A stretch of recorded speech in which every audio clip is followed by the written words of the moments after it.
I think that there's two ways to go about primary homes. As a real estate investor since I was 25 years old, I'm going to tell you how I approached it, which has me living a pretty good life in my 30s. Option number one is the stuff that your grandma, your grandpa, your mommy, your daddy, everybody around you, everybody says you got to do it, which is basically go and buy a house because it's better to own than to rent. So their thinking is you got to go and buy a house instead of getting a rental. So once you carry out all of the costs, once you do the math, you actually end up overpaying when you own.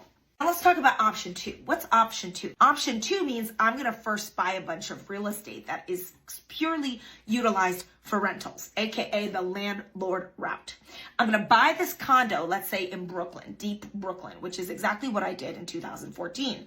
I closed on a condo for $340,000 and I rented it out to tenants. Meanwhile, I'm renting and I'm rent hacking at a very cheap rental. So my rent cost is still very, very low, a couple hundred a month.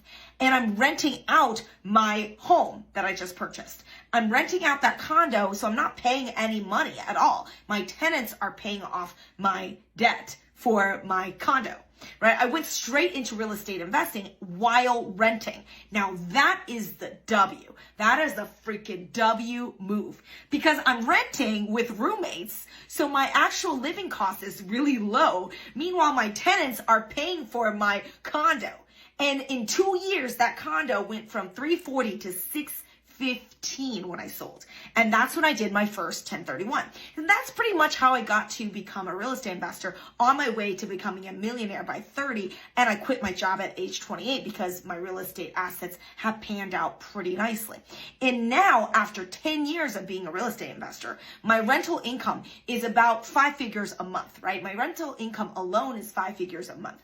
My primary home that I purchased in November 2023, that carrying cost is around $4,000. The mortgage, everything added together is about $4,000 spread between me and my husband. Now that $4,000 spread between him and I ends up being around $2,000 to $3,000 each, right? So let's say $3,000 each. Remember, I'm getting 10K plus a month off of my rentals.